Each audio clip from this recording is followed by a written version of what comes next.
जी Salman, hand raise करें।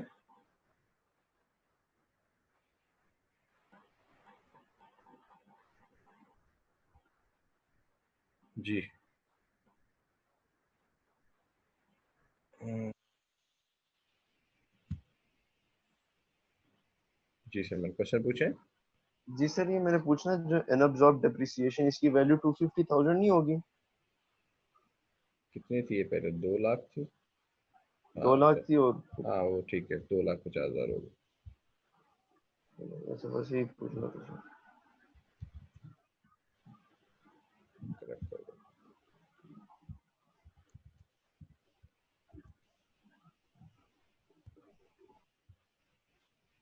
अच्छा जी, किसी का कोई और क्वेश्चन इसके बारे में?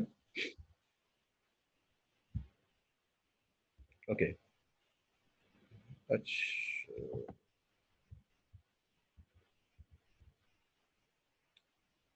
कैरी फॉरवर्ड ऑफ लॉसेस के बारे में फिर कहता है कि unabsorb depreciation can be carried forward for an un indefinite period until fully set off. फिर loss sustained by AOP can be set off and carry forward by AOP and are not available to members of AOP for adjustment against their income. ठीक है? यानी अगर association of person के कोई members हैं और association of person को loss होता है, तो वो मेंबर्स जो है ना, वो उस लॉस को कैरी फॉरवर्ड नहीं करेंगे, बल्कि एओपी खुद उस लॉस को कैरी फॉरवर्ड करेगी। इस पॉइंट को मजीद हम समझेंगे, एओपी के हमने सेपरेट टैक्सेशन का एक चैप्टर है, वो हम डिस्कस करेंगे और वहां पर भी हम इस लॉस वाले पॉइंट को, एओपी के लॉसेस को फर्दर डिस्कस करेंगे। उसके बाद फिर कहता है, ये पॉइंट मुझे याद नहीं है आपके कोर्स में है या नहीं, छोटा सा पॉइंट है। अगर दो या ये आखिरी वाला, अगर दो या दो से ज्यादा कंपनीज मिलती हैं, ठीक है, तो मिलने के नतीजे में मर्जर होता है, तो उनका एक नई कंपनी बन जाती है, एक मर्ज्ड कंपनी बन जाती है। तो ये कहता है कि जो पहले वाली कंपनीज थी, उनका लॉस नई मर्ज्ड कंपनी क्लेम कर सकती है। तो इसमें कोई खास ऐसी बात नहीं है, पहले दो कंपनीज थी, वो अपना अपना लॉस कैरी फॉरवर्ड कर रही थी, फिर वो दोनों कंपनी मिल मिल गई, तो वो मिल के जो है ना, जो नई कंपनी बनी है, वो दोनों कंपनीज का लॉस अब नई कंपनी कैरी फॉरवर्ड कर सकती है। ये छोटे से चंद एक पॉइंट्स हैं। Non-speculation business loss can carry forward. Non-speculation business loss can only be adjusted against non-speculation business income. Speculation losses can only be adjusted against speculation gains.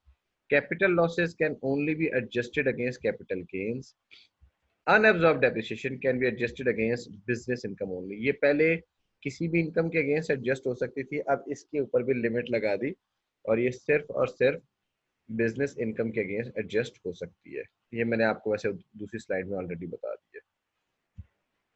इसके अलावा अनएब्जॉर्ब डेप्रिसिएशन के ऊपर एक लॉ ने लिमिट और लगा दी है। ये पहले वाला टेक्स्ट ऑफ ओल्ड सबसेक्शन में लिखा हुआ है, इसकी आप लोगों के लिए इतनी रेलेवेंस नहीं है। अब जो नया सबसेक्शन है, जो ये कहता है कि बिजनेस लॉ अनएब्जॉर्ब डेप्रिसिएशन के साथ क्या सलूक होगा, वो कहता है the loss attributable to deductions allowed under section 22, 23, 23A, 23B and 24। यानी जो डेप्रिसिएशन का लॉस है, ये इन सेक्शंस में बेसिकली डेप्रिसिएशन और अमोर्टाइजेशन के लॉसेस की बात हो रही है। तो हम इसको इस तरह भी पढ़ सकते हैं, दैट द डेप्रिसिएशन लॉस, यानी इस पूरी की बजाय इसको हम यूं भी पढ़ सकते हैं, the loss due to depreciation and amortisation, the loss due to depreciation and amortisation. फिर आगे पढ़े, that has not been set off against income, जो इनकम के अगेंस्ट सेट ऑफ नहीं हुआ, यानी अनएब्जॉर्ब डेप्रिसिएशन। ठीक है, तो इस सारे को हम यहां से मिटाकर इसकी जगह हम ये भी पढ़ सकते हैं, दैट अनएब्जॉर्ब डेप्रिसिएशन। ठीक है, अगर कोई अनएब्जॉर्ब डेप्रिसिएशन है, तो उसके साथ क्या होगा, the unabsorbed depreciation the loss not set of. ये जो कह रहे हैं ना, the loss net set of, इसको हम कह देते हैं unabsorbed depreciation. The unabsorbed depreciation shall be set off against 50% of person's balance income chargeable under the head income from business। यानी जब अनअब्जॉर्ब डेप्रिसिएशन कैरी फॉरवर्ड होगी अगले साल, तो पूरी की पूरी एडजस्ट नहीं होगी। अभी तक हमने एडजस्टमेंट देखी थी बाकी लॉसेस की, तो हमने देखा कि वो लॉस एडजस्ट हो रहा है, लेकिन डेप्रिसिएशन की वो 100% एडजस्टमेंट अलाउ नहीं कर रहा कैरी फॉरवर्ड की सूरत है। पहले साल में तो पूरी डेप्रिसिएशन अलाउ हो जाती है, लेकिन कैरी फॉरवर्ड की सूरत में वो 100% डेप्रिसिएशन अलाउ नहीं कर रहा, बल्कि वो कह रहा है कितनी अलाउ होगी, 50% of person balance income chargeable under the head income from business. जितनी अगले साल उसकी बिजनेस इनकम है, जितनी अगले साल उसकी बिजनेस इनकम है, उसके 50% तक एडजस्ट होगी। ठीक है, और जो बाकी बच जाएगी वो कैरी फॉरवर्ड हो जाएगी। provided that such loss shall be set off against 100% of said balance income if the taxable income for the year is less than 10 million rupees। अब इसको समझने के लिए एक एग्जांपल करते हैं। ठीक है,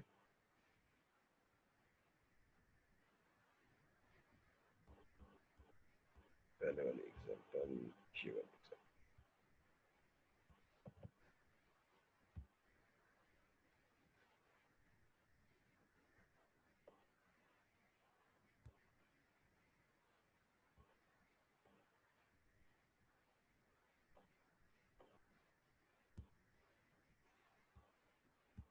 टैक्स ईयर 2016, बिजनेस लॉस था आपका 5 लाख रुपए, अनएब्जॉर्ब डेप्रिसिएशन है 2 लाख रुपया, इनकम फ्रॉम अदर सोर्स का लॉस है 1 लाख रुपया। ठीक है, अब मैं इसको थोड़ा सा मॉडिफाई कर देता हूँ।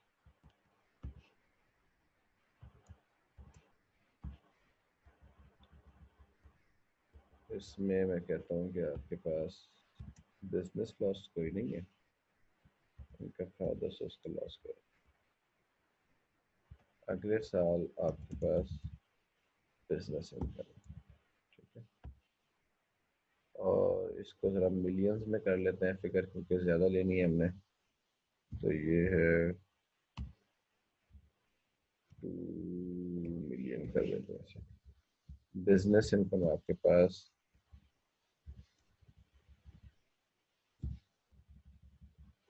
ये है 9 मिलियन। ठीक है, अच्छा, ये फर्स्ट एग्जांपल है।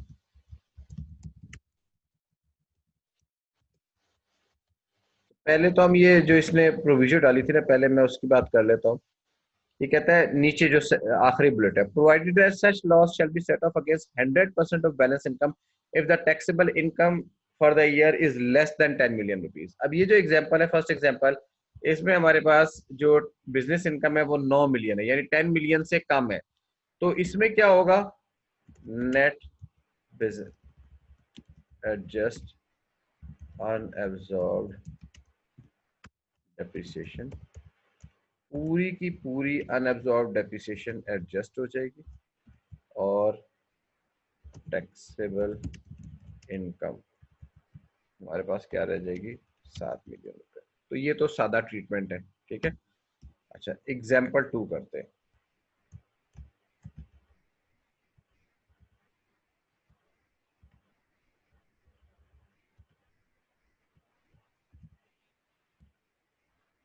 अनएब्जॉर्ब डेप्रिसिएशन थी 2 मिलियन की, बिजनेस इनकम है आपके पास फर्स्ट किया 14 million.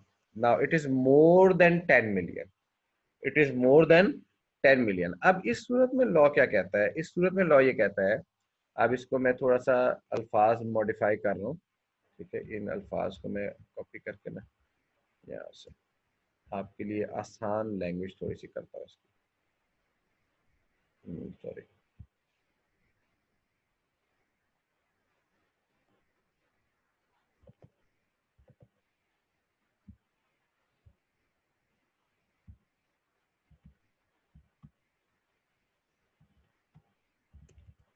unabsorbed depreciation, unabsorbed depreciation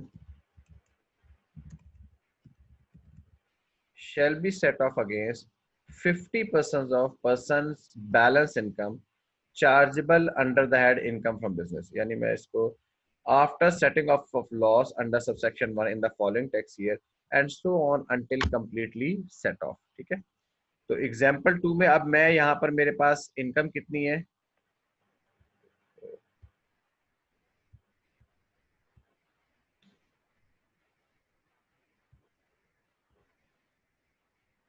second example में 14 मिलियन है। अब ये 10 मिलियन से ज्यादा है, तो यहाँ पर मैं कितना कर सकता हूँ, 50%। ठीक है, टैक्सेबल इनकम कितनी हो जाएगी, 8 मिलियन। और मैं क्या करूंगा,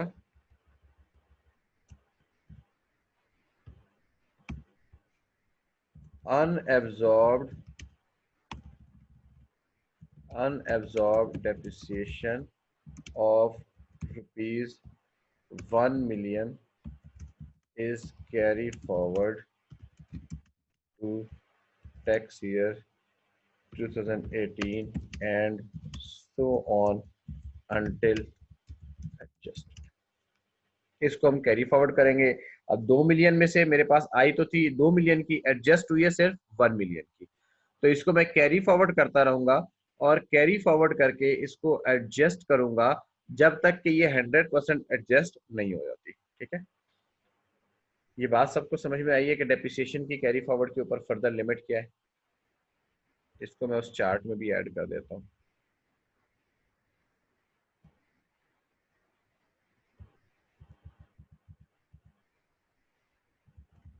अमाउंट लिमिट, इसकी अमाउंट तो कैरी फॉरवर्ड ही नहीं है, इसकी अमाउंट कैरी फॉरवर्ड नहीं है, इसकी अमाउंट के ऊपर कोई लिमिट नहीं है, ये पूरी एडजस्ट हो सकती है, ये भी पूरा एडजस्ट हो सकता है, ये भी पूरा एडजस्ट हो सकता है। इसके ऊपर लिमिट है 50% ऑफ बैलेंस। ठीक है, तो इसकी लिमिट कितनी है, सॉरी गलती हो गई मुझसे,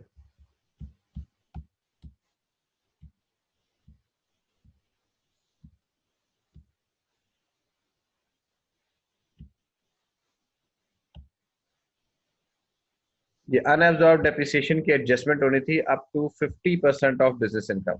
तो 50% ऑफ बिजनेस इनकम उसके पास अवेलेबल है 7 मिलियन तक।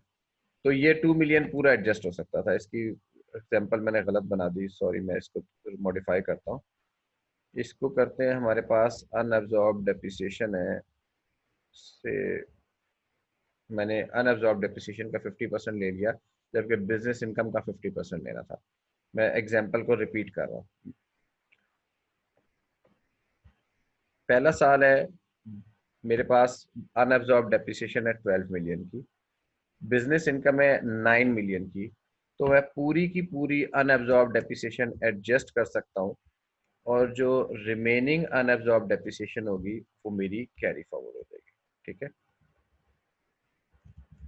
Remaining un remaining depreciation carry forward, unabsorb depreciation carry forward हो जाएगी। ठीक है, तो मैंने, अगर बिजनेस इनकम 10 मिलियन से कम हो तो 50% ऑफ बिजनेस इनकम की लिमिट अप्लाई नहीं होती, और 50% ऑफ बिजनेस इनकम की लिमिट अप्लाई नहीं होगी तो जो डेप्रिसिएशन है वो सारी की सारी एडजस्ट होगी और रिमेनिंग डेप्रिसिएशन आपकी कैरी फॉरवर्ड हो जाएगी।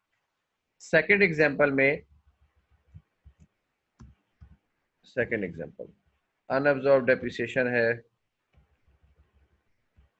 12 मिलियन की, बिजनेस इनकम है मेरे पास 14 मिलियन की। ठीक है, तो कहता है डेप्रिसिएशन की एडजस्टमेंट कितनी हो सकती है, up to 50% of business income. तो फिर मेरे पास डेप्रिसिएशन अवेलेबल कितनी है, 12 मिलियन, लेकिन बिजनेस इनकम का 50% कितना है, 7 मिलियन।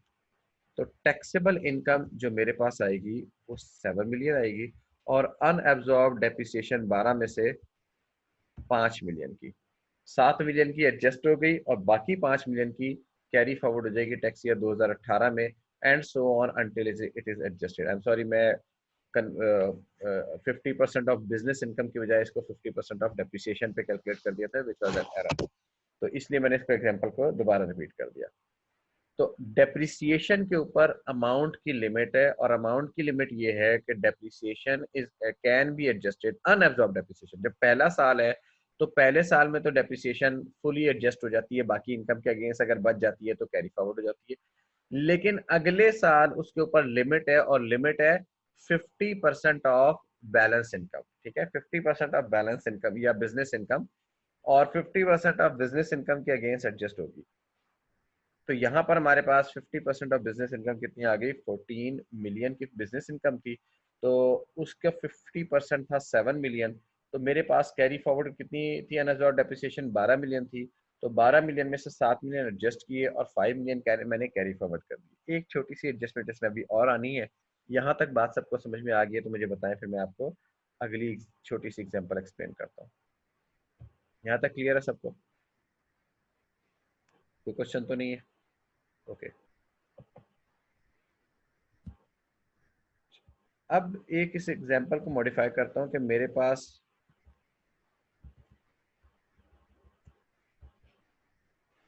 बिजनेस लॉस भी है।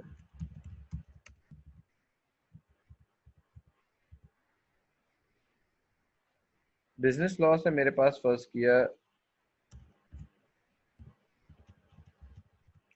2 मिलियन का, ठीक है, और अनअब्जॉर्ब डेप्रिसिएशन है 12 मिलियन की, ठीक है। तो बिजनेस इनकम के अगेंस्ट पहले मैं क्या करूंगा, बिजनेस लॉस 2016 का वो एडजस्ट करूंगा।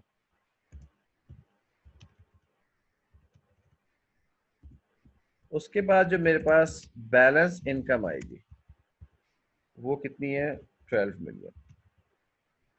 अब जो 12 मिलियन है उसके 50% तक मैं एडजस्ट कर सकता हूँ, बैलेंस इनकम के 50% तक एडजस्ट कर सकता हूँ।